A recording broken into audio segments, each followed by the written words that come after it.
What's going on YouTube? Zedri here, and in this video I'm going to be discussing why I am not going to be playing NBA 2K20 anymore, and I will be waiting for 2K21 on next gen. In the background I have my last rec video that I just recorded yesterday. I'm done playing with the game. It's over. But let me go ahead and explain why. So I'm going to talk about the park first. So the park is the same as last year. We got back-to-back years of the same bland ass park. Nothing pops out at all about this place. They're going to make it better next year. They have to. It's next gen. It's next gen. You can't improve this. You can't make something much better than this. I've lost all hope in this game, this company. The park, man, they need to do something about people running away.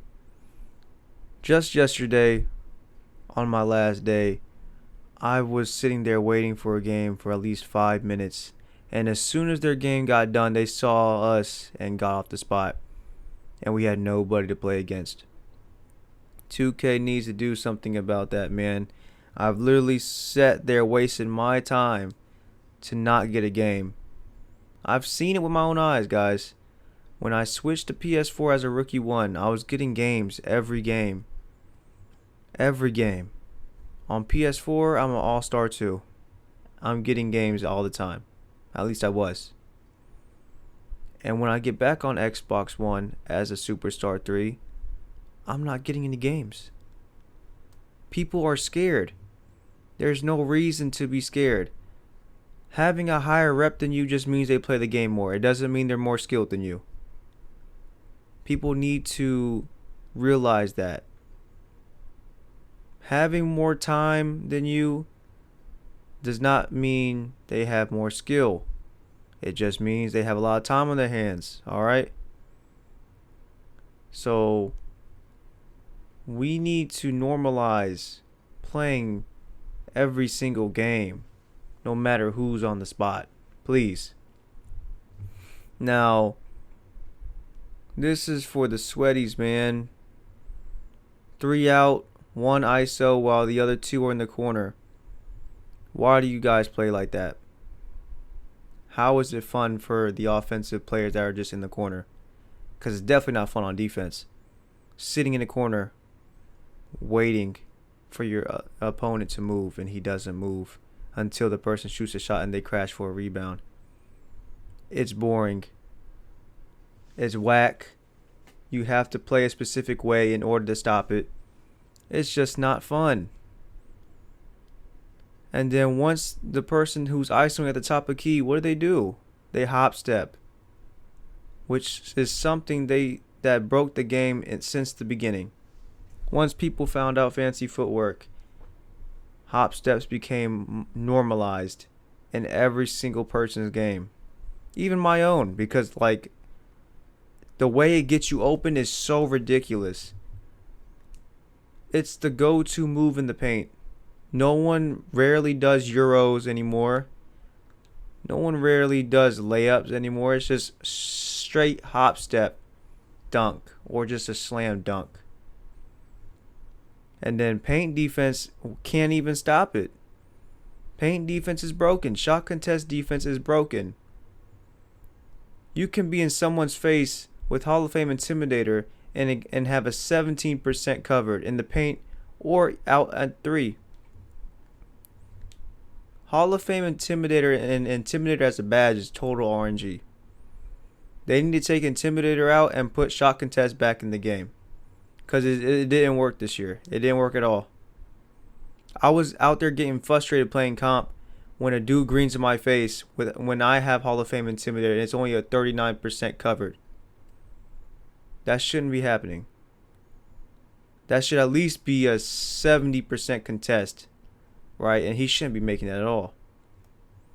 So the defense is not rewarding this year. I mean, any build can play defense this year. Passing lanes is overly corrupted and, highly used this year. I remember last year when you couldn't really do that. And now this year, any build can just sit in the passing lane and just grab the ball, palm it like they're Kawhi.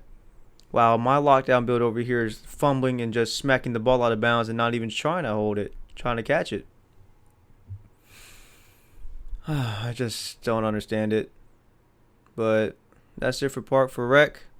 Rec needs a new look. They have the same look throughout the whole year. The only time they changed the look was Christmas. And they only changed the jersey colors. No originality. Bland. They're going to do better next year. They got to. It's next gen. If they can't do that, this company's over, bro. I'm done with this company, bro.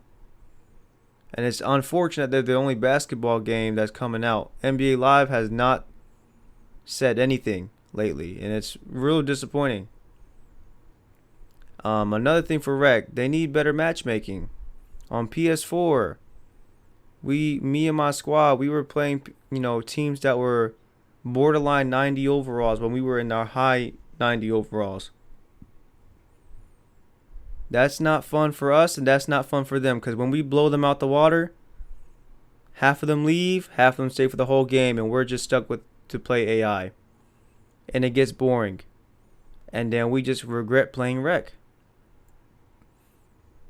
So please, 2K, better matchmaking next year, please. Because it's pretty much unbearable to play Rec.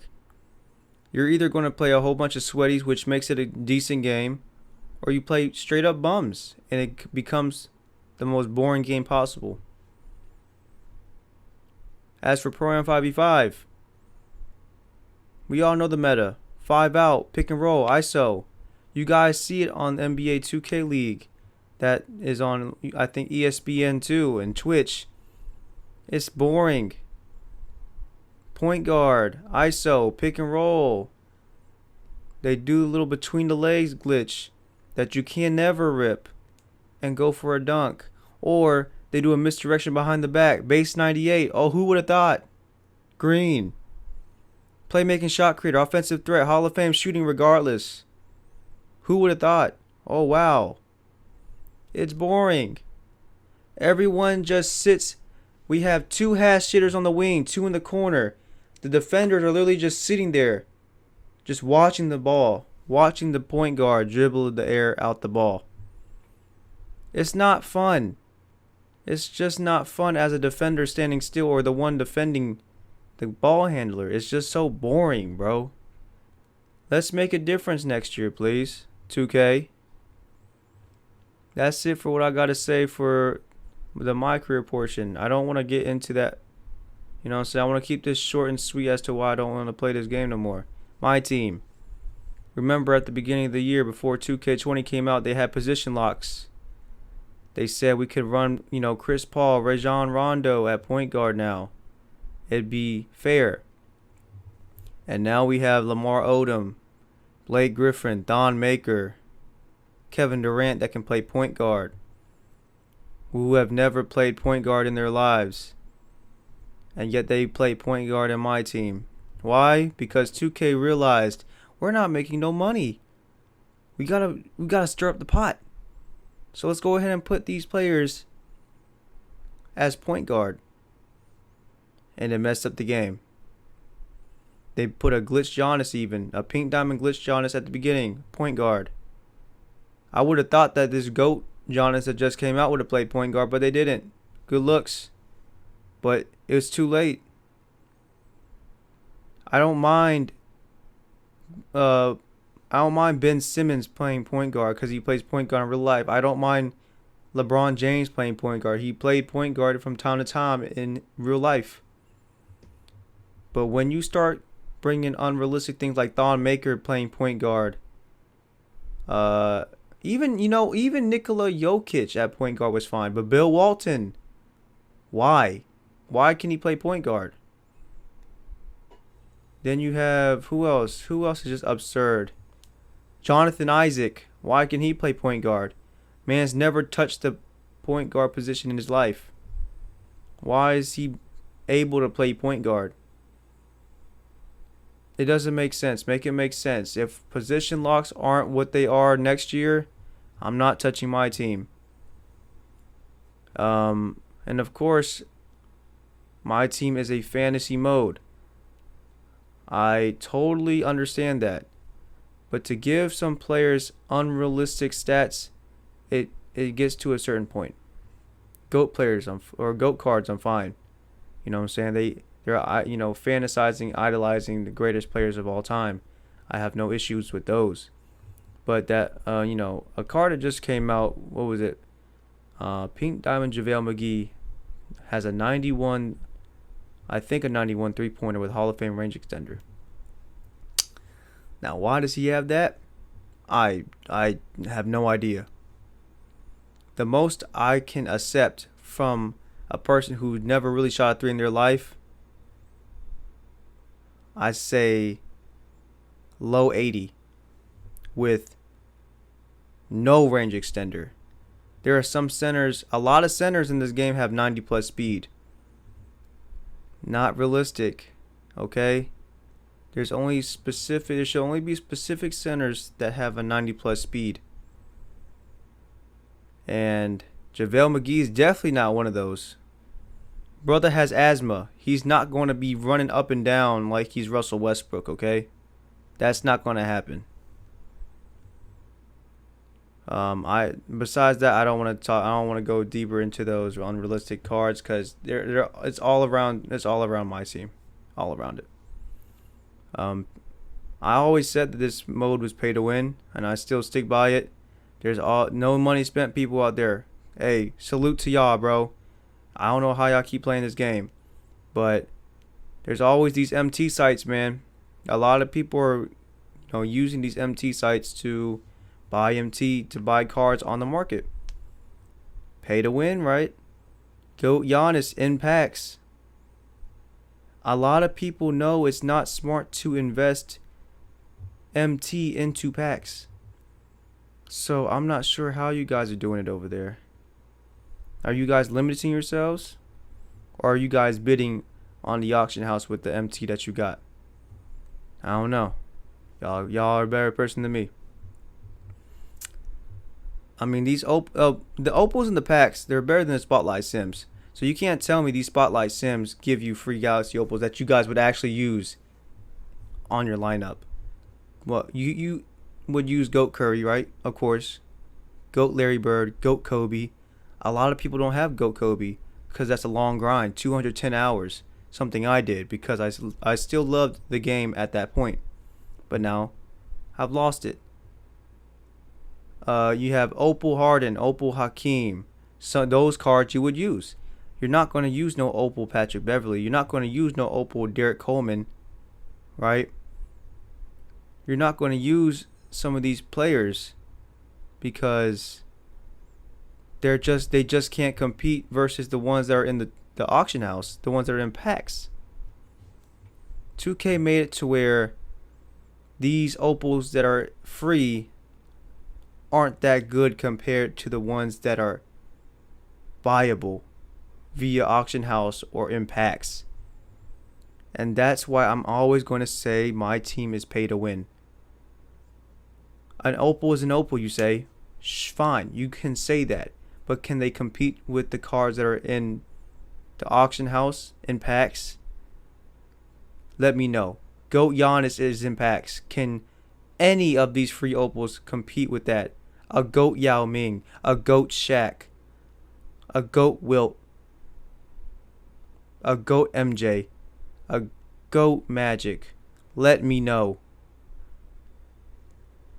As for Triple Threat Online, the boards need to be worked on. I'm winning all my games and having 5 ball drops just for my rewards to be 1 to 5 tokens with 250 MT. Not rewarding at all. Make it to where I have a chance of getting a pink diamond player or an opal player, a reward player. It doesn't even have to be anyone that you can get off the auction house. Make it feel rewarding. Not making it these special events where you can have a chance at it, like that Kiki Vanderway. I got him, but That was a one chance. One chance. I need better rewards to make me feel like I'm getting rewarded for winning all my games, to getting on top of the board. It's boring. It's it's rather diminishing when you see the board that you got and it's not rewarding at all. For Triple Threat Offline, I started my team late, so I'm only at 190 wins, and I'm close to a Diamond Jason Williams. Diamond Jason Williams is not usable anymore. Please update those boards. If you try to bring the same thing next year, update it at least every 2 weeks or a month. Make it to where at that point I can get pink diamonds, at least low pink diamonds, because that Jason Williams only has one position lock, and that's point guard. On top of that, he probably doesn't even have over 5 Hall of Fame badges. Make it to where you update it at least every month, and putting pink diamonds and opals up there so I can have fun actually playing offline. That's all I got to say for now. If I have anything else, then I'll probably make a part 2. But this is it for now, y'all. I hope you guys enjoyed this little rant as to why I don't want to play this game anymore. If you guys have anything to say, go ahead and put it down in the comments below. I will be replying. It's been Zedri. Peace. That's tough. This could have been a good video behind my explanations. That's tough, bro.